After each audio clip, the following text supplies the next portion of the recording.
Hello everyone and welcome to a new video. Do you ever feel like you've finally developed some solid technical skills and you know your way around your camera, at least to a fairly competent level, but your images still don't have that artistic impact?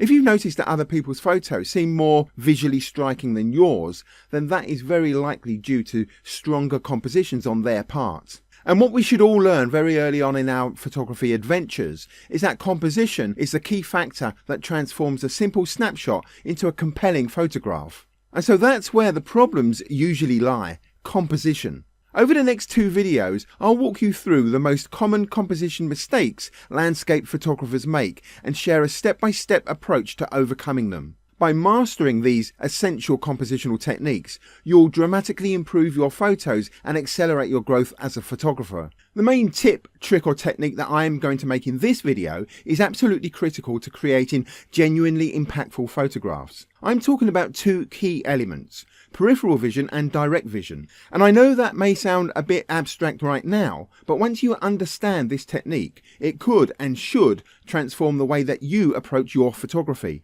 But more of that a bit later. So anyway, welcome to my channel, and my name's Tony Eveling, and I'm a landscape photographer based in the UK, and it goes without saying that all the images here were taken by myself, therefore hopefully proving that I do actually practice what I preach. Don't forget you can subscribe to my channel to get more videos just like this, and click the bell to get notified when I publish a new video. So let's get on with this. And there are a lot of compositional issues that people have when taking photos. So I've kind of picked on three big problems, those being a very common one for absolute beginners, where the subject is too small or lost in the scene, and the main subject appears way off in the distance, making the photo lack impact and focus. Then you have cluttered compositions, which make the image feel a little chaotic. Or there may be no clear focal point where the viewer is left unsure where to look because there's no obvious subject, making the photo feel unstructured.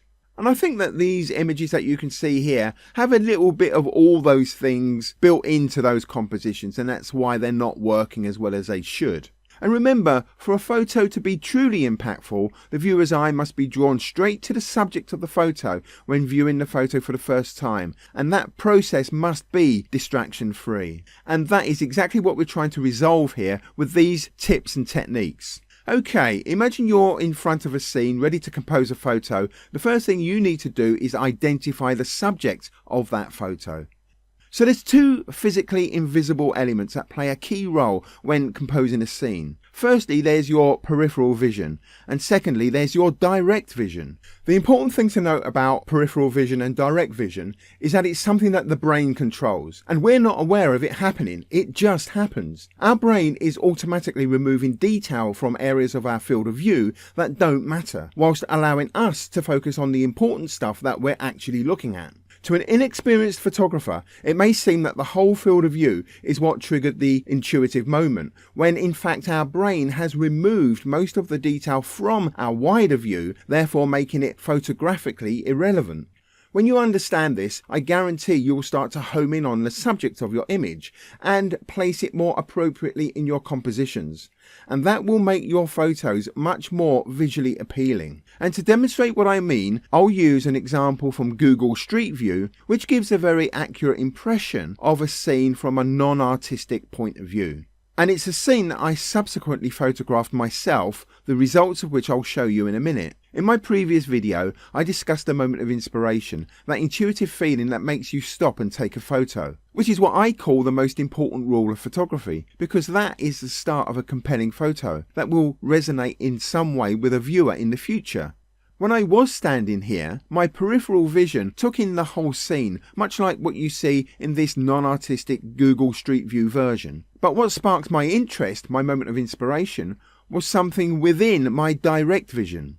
So this represents where I was looking, and this represents my overall view. This is where my intuitive moment was, so this is where the photo is. So when I got that moment of inspiration or that intuitive moment, my brain automatically filtered out the details in my peripheral vision, allowing me to focus solely on what was in my direct line of sight, my direct vision. So once I felt that moment of inspiration at this location, I knew that I had to eliminate most, if not everything, in my peripheral vision. And by composing in such a way, that allowed me to capture this photo. And that peripheral vision and direct vision thing is how we all experience the landscapes that we visit. It's how we see the environment all the time. In this street view example, on your screen right now, you're seeing both direct and peripheral vision. But it's all being squashed into your direct vision. And that's how all wide-angle landscape photos work. They squash all of the peripheral vision plus all of the direct vision for the photographer into something that translates to just direct vision in the final screen or print version.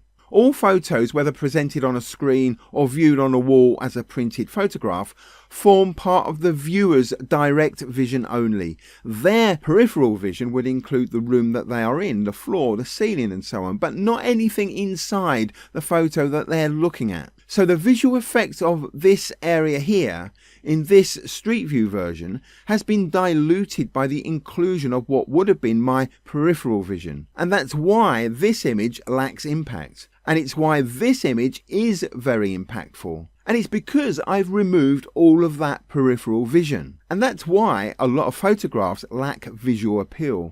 You mustn't include too much of that peripheral vision when your intuitive moment was contained within your direct vision. You have to understand the difference between the two, and you have to take that into account when you're composing. The stuff that your brain filters out when you're there needs to be removed from your composition when you frame your shots. This is where many landscape photographers lose their subject. They rely too much on wide-angle lenses, which they apply to every scene or to many scenes, which can make the actual subject of the photo much less impactful. So by removing all of that peripheral vision, you instantly start to create a more impactful photograph, but always be guided by that moment of inspiration. And so be aware of all of this when you're out there taking photos. And talking about taking photos, why not go out right now and start to employ this process into your photography? Start to get used to it, think about the intuitive feeling, be guided by that moment of inspiration, and cut out of your compositions anything that wasn't part of that moment of inspiration. So that means cutting out anything in your peripheral vision that wasn't part of that moment of inspiration. And if you still want more, outside of YouTube, I also offer a 6-hour course on composition, which will teach you everything you need to know about creating perfect compositions for every scene that you photograph. And then I have a set of Lightroom presets to create that muted colours atmospheric look. Both these products will be listed in the descriptions of each video, including this one, at a discounted price exclusively for my YouTube viewers. And in part 2, I'll show you 2 more powerful techniques for identifying and understanding the subject of your image. By mastering these, you'll create even more compelling shots. So just click this link and join me there. I'll see you in the next video.